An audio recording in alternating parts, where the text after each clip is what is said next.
On the night of October 15, 1976, an elderly man closed his eyes for the final time and slipped into eternal sleep.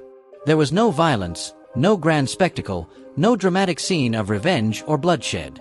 His death was peaceful, unremarkable, ordinary. Yet this man was anything but ordinary. For more than 2 decades, he had commanded the most powerful crime family in America, directing an empire built on fear, money, and omerta. How could someone who appeared so unassuming, nearly invisible to the public eye, wield such tremendous influence in a world dominated by violence and betrayal? That question has haunted historians, law enforcement, and rival mobsters ever since. The answer lies in his revolutionary philosophy: discretion over bloodshed, patience over impulse, calculated authority over theatrical displays. His name was Carlo Gambino, and the dynasty that still bears his name became the most formidable criminal organization of the 20th century. Carlo Gambino's journey began far from New York's glittering skyline. He was born on August 24, 1902, in the Sicilian town of Caccamo, nestled among rolling hills and ancient olive groves. His father, Francesco, earned his living as a sulfur miner, a profession that was brutal, dirty, and offered little promise of advancement.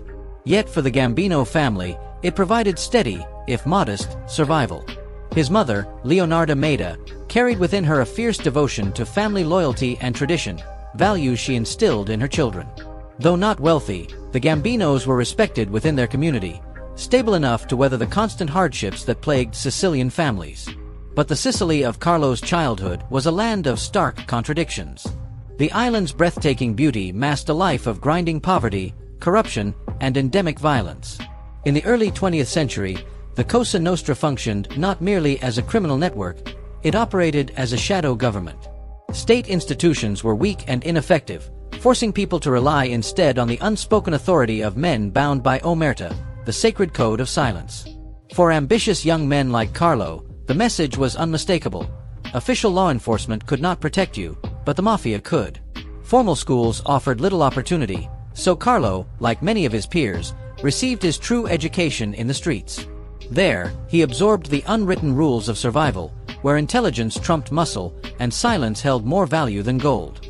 By his late teens, Carlo Gambino had already captured the attention of local mafia leaders. Unlike many ambitious youths, he never shouted for recognition or flaunted his toughness. Instead, he impressed older figures with his sharp intelligence, his remarkable patience, and his ability to assess dangerous situations without rushing to judgment. A pivotal moment occurred when he witnessed a neighborhood dispute. Rather than being resolved by police, it was settled discreetly by a respected local figure. This lesson struck young Carlo profoundly. True authority emanated not from loud declarations but from the ability to command respect and obedience without drawing a weapon. At just 19 years old, in 1921, Carlo Gambino was formally initiated into the mafia. Becoming a made man at such a young age represented no small achievement. It recognized not only his unwavering loyalty but his potential as a future leader. Yet Sicily, with its limited prospects and crushing poverty, could not contain his soaring ambition. That same year, Gambino made a life-altering decision.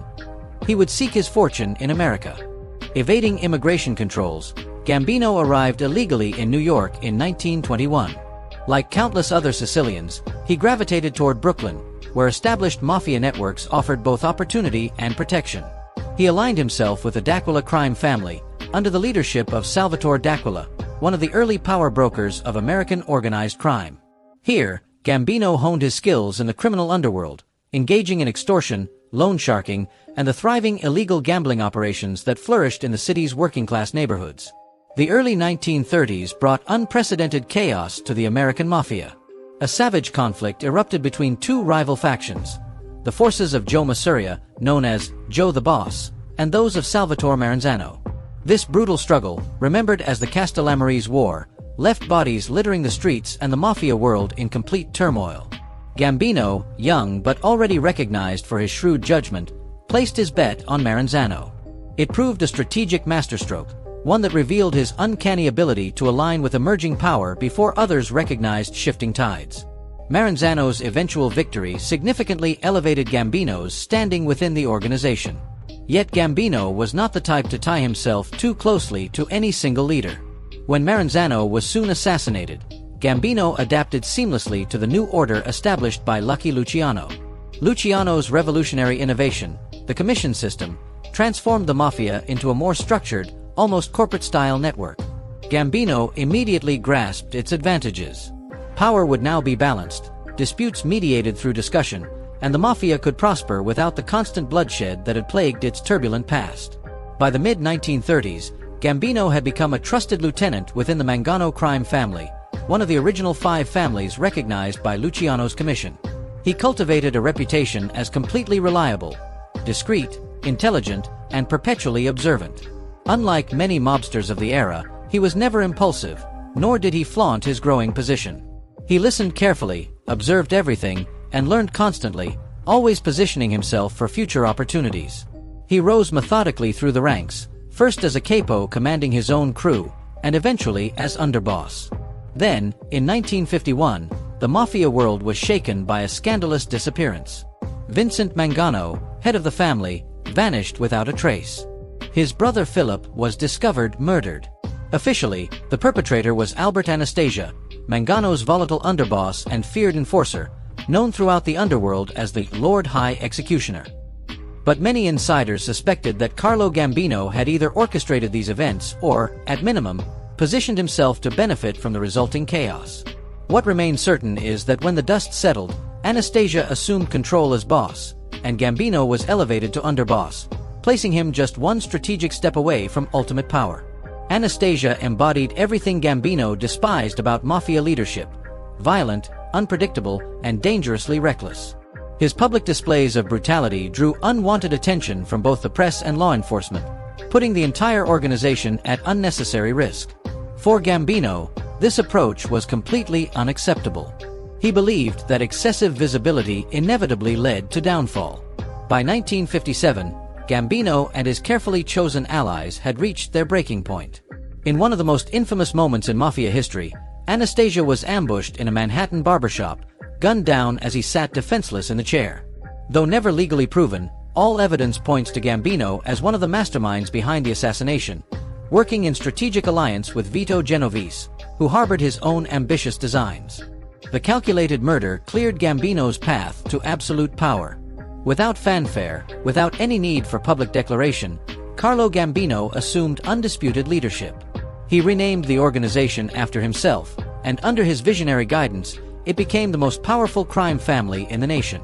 Yet what made Gambino truly revolutionary was not the violence that elevated him to power, but the completely different way he chose to rule afterward. His governing philosophy represented a radical departure from the flamboyant dons of the past. He preached discretion above all other considerations. Violence, he firmly believed, was a tool of last resort, never a first choice. He actively discouraged public displays of wealth, preferring to operate from the shadows.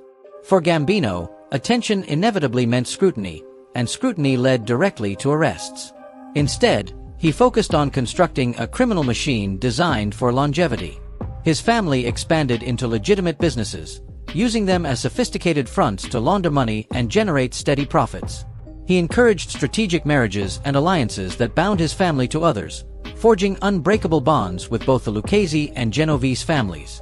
And he structured his organization with almost corporate precision. Centralized leadership combined with delegated responsibility, ensuring stability while reducing the risks that came from impulsive decision-making. Carlo Gambino's rise was not the story of a man who killed his way to the top. It was the story of someone who understood the deeper, more subtle currents of power, how to remain invisible while directing an empire, how to let others occupy the spotlight while he made the decisions that truly mattered. He began life as the son of a sulfur miner in an impoverished Sicilian town, and through patience, intelligence, and ruthless calculation, he transformed himself into the most respected and feared mafia boss of his era. His reign marked the beginning of a new age where organized crime became less about street-level violence and more about silent influence, where the most dangerous man in any room was often the one who spoke the least. By the mid-1960s, Carlo Gambino stood as the undisputed leader of America's most powerful criminal organization. Yet power never exists without threats, and one of the gravest emerged not from law enforcement, but from within the mafia itself. Joe Bonanno, boss of the Bonanno family, had grown increasingly restless. He sought not merely greater influence but outright control of the Mafia Commission, the governing body designed to maintain balance among the five families. Bonanno's ambition turned lethal when he devised an audacious plan to eliminate his rivals, a series of targeted assassinations that would have included Gambino himself. But Carlo Gambino was not easily intimidated. Where others might have immediately resorted to violence, he chose patience and strategic calculation. He avoided direct warfare, understanding that open conflict would only weaken his empire and invite unwanted federal attention. Instead, he worked methodically, using his considerable influence within the commission to systematically isolate Bonanno. He provided crucial support to Bonanno's internal rival, Gaspar di Gregorio, ensuring that Bonanno's own family fractured from within. It was a masterclass in strategic patience. Gambino never fired a single shot. Bonanno, once a feared and respected boss, was eventually forced into humiliating retirement, his grand ambitions reduced to ruins. The message resonated throughout the underworld. Those who sought to disrupt Gambino's carefully maintained order would find themselves outmaneuvered long before they realized the trap was closing around them. While Gambino's ability to avoid bloodshed kept him in power, it was his control of vast criminal operations that made him wealthy beyond imagination. The Gambino family dominated New York's bustling waterfront, controlling docks, unions, and shipping companies with an iron grip. Every cargo container that arrived, every ship that unloaded its valuable contents, seemed to pass through the shadow of Gambino's far-reaching influence. Extortion payments and kickbacks flowed steadily, creating a continuous fortune extracted from one of the busiest ports in the world. Beyond the docks, his empire expanded into gambling dens and sports betting rings that stretched across neighborhoods, where fortunes were won and lost under the watchful eyes of his trusted lieutenants. His loan sharking operations preyed mercilessly on the desperate, charging interest rates so exorbitant that debts often became lifelong sentences. Commercial trucks filled with valuable merchandise rarely reached their destinations unscathed. Systematic hijacking became another highly lucrative income stream. And despite his carefully cultivated reputation for opposing narcotics, Gambino's organization was deeply involved in heroin trafficking. He understood the profits were astronomical and, with sufficient layers of insulation between himself and street-level operations, the risks could be effectively managed. For Gambino, moral considerations were completely irrelevant. If substantial money was available and exposure could be minimized, he would never turn it away. The secret to his remarkably long reign was not just his ability to generate enormous profits, but his absolute mastery at staying several steps ahead of law enforcement. He never spoke in direct orders, always cloaking instructions in deliberately vague language or passing them through multiple layers of intermediaries. Detectives wiretapping phones or turning informants often found themselves with little more than smoke and shadows. His operational security was meticulous, his meetings carefully orchestrated, his movements completely discreet. Strategic corruption greased the wheels, as well-placed officials and paid-off insiders ensured that warnings often reached him before investigators could act. And when the law finally managed to corner him in court, Gambino relied on his deep understanding of legal loopholes and high-powered defense attorneys to slip away unscathed. For decades, frustrated prosecutors found themselves perpetually outmaneuvered. Gambino seemed virtually untouchable, always remaining just beyond their reach. But even for the most calculating boss, time represents an enemy that cannot be bribed or outwitted. By the early 1970s, Carlo Gambino's health had begun to deteriorate significantly. A severe heart condition forced him to retreat from the daily chaos of underworld operations. He spent increasing amounts of time at his fortress-like mansion in Massapequa, Long Island, a sanctuary of refined luxury. Yet even as his body weakened, his mind remained razor-sharp. Recognizing that the family's long-term survival depended on careful succession planning, he began delegating essential responsibilities. His chosen heir was his brother-in-law, Paul Castellano, a man who shared Gambino's preference for business acumen over raw violence. However, Castellano was not beloved among the rank-and-file soldiers, many of whom strongly preferred Aniello Neil Delacroce, a charismatic underboss who embodied the older, more traditional style of mafia leadership. By naming Castellano as his successor, Gambino unknowingly ensured that the seeds of future internal conflict were already planted. Simultaneously, Gambino faced serious battles from external forces. In 1972, the U.S. government launched efforts to deport him, citing the fact that he had entered the country illegally back in 1921. It represented a threat that could have stripped him of everything he had painstakingly built over 5 decades. Yet Gambino, ever the consummate strategist, played his deteriorating condition to his advantage. His failing health became an integral part of his legal defense, a protective shield against removal. Angelo Ruggiero's story begins in the shadows of New York City, where loyalty and betrayal danced a deadly waltz. When people discuss John Gotti, the infamous Dapper Don, they envision sharp suits, defiant courthouse smirks, and headlines that captivated America. But behind Gotti's meteoric ascent stood someone less polished, more volatile, and ultimately more dangerous: his closest friend and associate, Angelo Ruggiero. Gotti's empire rose with Angelo at his side, sometimes elevating him to new heights, other times threatening to drag him into the abyss. But who was Angelo Ruggiero? To understand the man, we must return to where it all started. Angelo's lineage traced back to Naples, Italy, though unlike many mafia narratives, his father maintained no connections to organized crime. He lived honestly, laboring to secure his family's American dream. However, criminal blood flowed through other branches of the Ruggiero family tree. Angelo's maternal uncle was Aniello Neil Della Croce, a name destined for mob legend. Della Croce would ascend to become the feared underboss of the Gambino crime family. For young Angelo, having Neil Della Croce as an uncle meant crime wasn't merely a neighborhood temptation, it was embedded in his DNA. The family connections extended further. Angelo's brother Salvatore would later amass wealth through heroin trafficking, while his nephew Salvatore Jr. eventually joined the next generation of mobsters alongside his cousins. The boundary between family and organized crime dissolved early for Angelo and never reformed. Born July 29, 1940, in Brooklyn, Angelo grew up where crime wasn't just tempting, it was almost inevitable. There, fate introduced him to another boy who would become both his dearest friend and criminal partner, John Gotti. They met at 12, and from that moment, became inseparable. Education quickly lost its appeal. Books and classrooms couldn't compete with the intoxicating street life beckoning outside.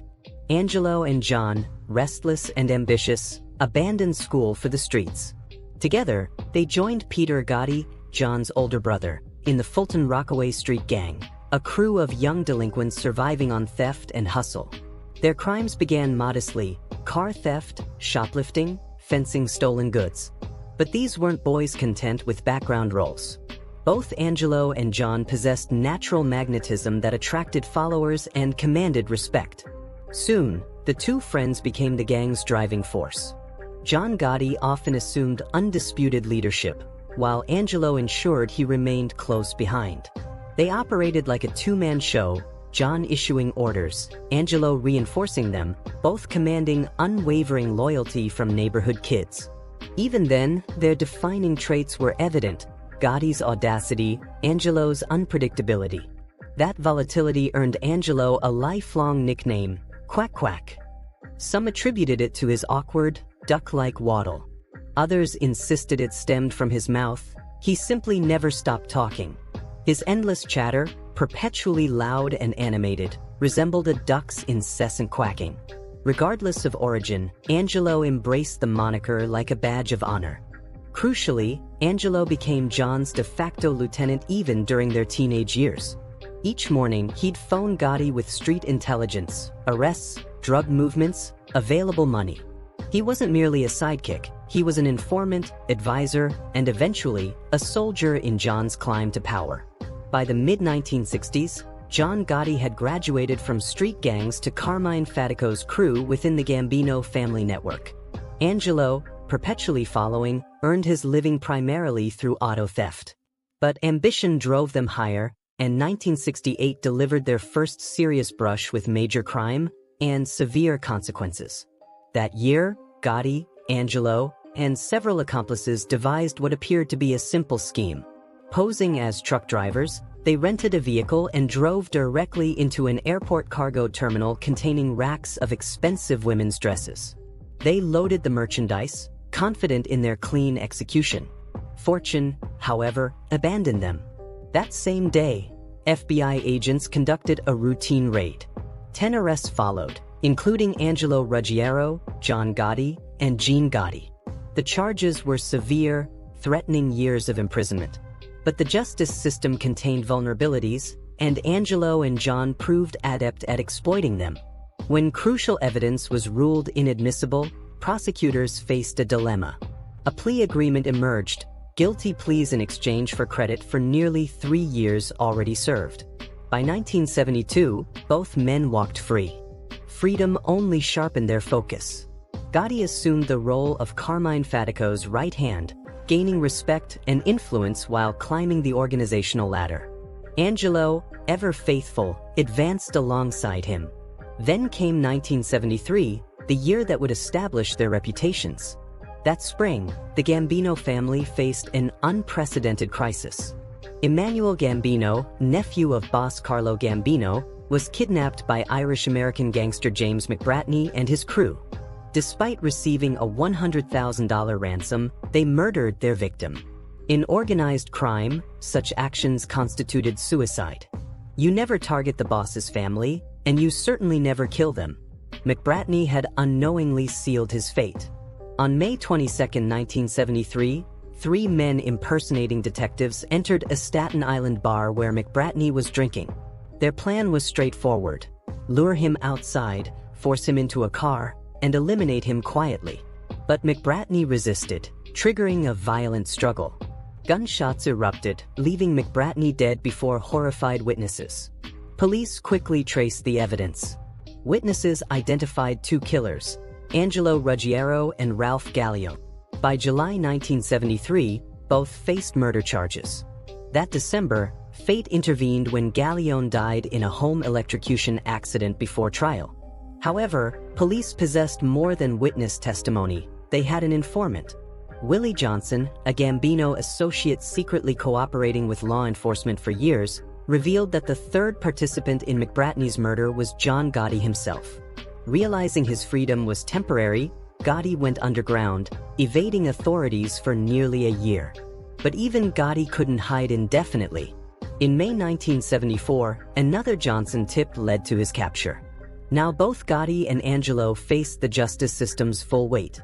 Originally charged with premeditated murder, potentially carrying decades-long sentences, they found salvation through infamous lawyer Roy Cohn. With Cohn's intervention, charges were reduced to manslaughter, resulting in 4-year sentences with only 2 years served. By 1977, John Gotti and Angelo Ruggiero had returned to the streets. This time, however, they weren't merely neighborhood toughs or ambitious crew members. They were made men, officially inducted into the Gambino crime family. For John Gotti, it marked the beginning of his march toward leadership. For Angelo, it represented both triumph and curse. He had achieved what countless street kids dreamed of, but his recklessness, temper, and compulsive talking would soon become the very flaws that destroyed him. In organized crime's secretive world, loyalty supposedly meant everything. But when narcotics and enormous profits entered the equation, even the deepest bonds faced testing. For Angelo Ruggiero, those fractures appeared most clearly within his own family. His brother Salvatore wasn't another street hustler. He had become a wealthy heroin trafficker, building an empire that directly violated mafia regulations. Angelo, despite knowing the Gambino family's strict narcotics prohibition, was deeply involved. Together with Salvatore, he laundered illicit profits through childhood friend Anthony Guarino, converting dirty money into seemingly legitimate income streams. Angelo wasn't peripherally involved with drugs. He was central to the operation. By the early 1980s, law enforcement was taking notice. By 1981, FBI suspicion had become undeniable. Agents observed Angelo and John Gotti regularly meeting known drug dealers. Though they exercised caution, often using payphones rather than home phones to contact Salvatore, the pattern was obvious. Bureau informants confirmed suspicions, with Willie Johnson providing detailed intelligence about Angelo's residence, activities, and associates. The walls were closing in. On November 9, 1981, the Bureau obtained a court order authorizing wiretaps on Ruggiero's phones, a major escalation pushing the investigation from suspicion to documented reality. Agents didn't stop at phones. Tiny microphones were secretly installed throughout Angelo's home, transforming his sanctuary into a live monitoring station for federal investigators. The recordings they captured were explosive. Ruggiero was heard openly discussing heroin with brother Salvatore and various associates. Conversations tied John Gotti and his brothers to debt collection operations resembling extortion. Worse, Angelo couldn't resist mocking his boss, Paul Castellano, ridiculing him as weak and disconnected. He sneered at Castellano's sons, cruelly dubbing them the chicken people. The FBI couldn't believe their fortune. Angelo's loose tongue provided everything they needed, and more. Internal reports described him as reckless, ruthless, and above all, talkative. In an organization built on silence, Angelo Ruggiero had become law enforcement's unwitting golden informant. Those loose lips carried consequences far beyond FBI recordings. By 1982, Castellano had reinforced the Gambino family's zero-tolerance drug policy. Anyone caught trafficking faced the ultimate penalty.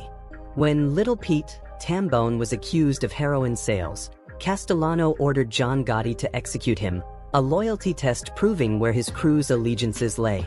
But Aniello Neil Delacroce, Gotti's mentor and family underboss, intervened. Delacroce convinced the Mafia Commission to spare Tambone, arguing that drug-related bloodshed would destabilize the family. Nevertheless, Castellano never stopped viewing Gotti and Ruggiero with suspicion.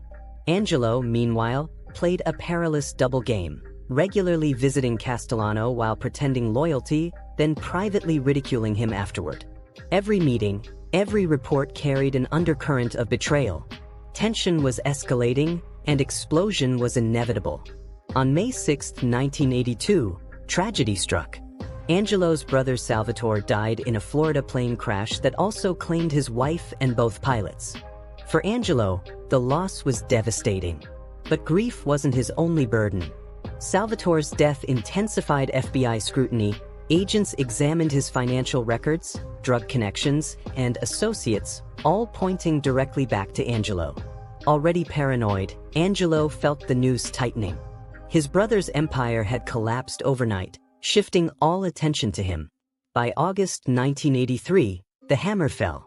Angelo Ruggiero, along with Gene Gotti, John Carneglia, Charles Ryder, and others, was arrested for heroin trafficking. One name conspicuously absent from indictments. Willie Johnson, the very man feeding information to the FBI, remained mysteriously untouched. Suspicion swirled, but no one in Gotti's crew suspected Johnson's true role. Circumstances worsened in 1984 when Castellano discovered the FBI possessed wiretap recordings from Angelo's home. Furious, he demanded access to the tapes, pressuring Delacroce to surrender them. Delacroce, already battling cancer, bought time by stalling, refusing Castellano's demands. That delay likely saved Angelo's life. But Angelo wasn't safe. He was deceived by undercover FBI agent Jack Conroy, who casually confirmed his home had been bugged. The damage was complete. Castellano had proof that Angelo's reckless conversations had compromised the family. Yet Angelo continued, digging himself deeper into an inescapable hole. By 1985, the Gambino family faced assault from all directions. John Gotti was indicted under the RICO Act while Castellano himself faced multiple trials. The FBI intensified efforts, planting surveillance devices in Delacroce and other members' homes. By mid-1985, disaster struck. Angelo was caught with incriminating FBI documents, evidence that the Bureau had mapped complete surveillance of his crew. When questioned, he attempted explanation, claiming involvement was solely about settling his brother's finances. It was a feeble excuse that convinced no one. The conflict with Castellano reached its breaking point. On December 16, 1985, outside Sparks Steakhouse in Manhattan, Paul Castellano was assassinated, gunned down on John Gotti's orders. With Castellano eliminated, Gotti seized power as the new Gambino family boss. For Angelo, it seemed like victory. He had been among Gotti's most loyal supporters from the beginning, and now his closest friend controlled America's most powerful mafia family. Angelo was elevated as Gotti's lieutenant, but power always demands payment. Despite his loyalty, Angelo's mouth continued betraying him.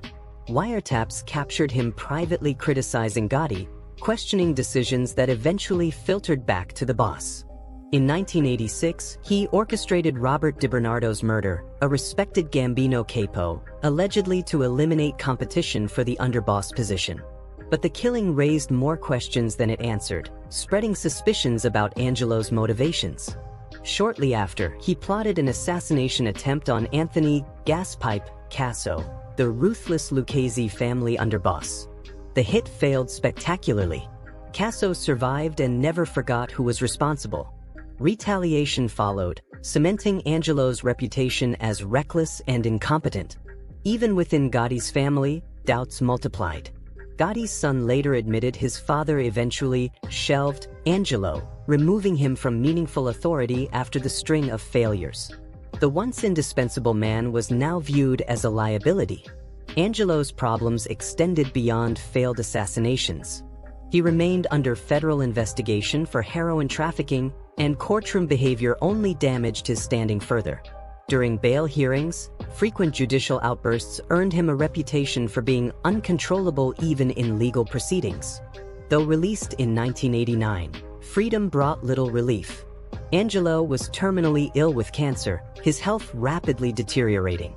Behind closed doors, Sammy, the Bull, Gravano later revealed, Gotti even considered killing Angelo, believing his constant talking had exposed too much to the FBI. But Gravano persuaded him otherwise, arguing that murdering a lifelong friend battling cancer served no purpose. Still, Gotti stripped away everything else. Angelo lost leadership of the Bergen crew, his family influence evaporating overnight. The once feared soldier was now sidelined, weakened, and powerless. On December 4, 1989, at just 49 years old, Angelo Ruggiero lost his battle with cancer. By his death, the man once known as Quack Quack, the talkative enforcer, John Gotti's loyal confidant, had become a shadow of his former self. Cast aside, disgraced, and broken, he had fallen from mafia power's heights into obscurity. His story serves as a stark reminder of what the mob valued most: silence, loyalty, and discipline. Angelo violated all three, and ultimately, it cost him everything. Angelo Ruggiero's life remains one of organized crime's most dramatic cautionary tales. A man who began as Gotti's closest ally became his greatest liability, undone not only by FBI wiretaps and drug money, but by his own inability to remain silent. And in the mafia, loose lips don't just sink ships. They destroy lives. If you found this story as captivating as we did, there's much more to discover in the hidden world of organized crime. What's your take? Was Angelo Ruggiero a victim of circumstances, or the architect of his own destruction? Share your thoughts in the comments below. And don't forget to like, share, and subscribe to Inside the Secret World of Mafia Titans, where history's most dangerous secrets come to light.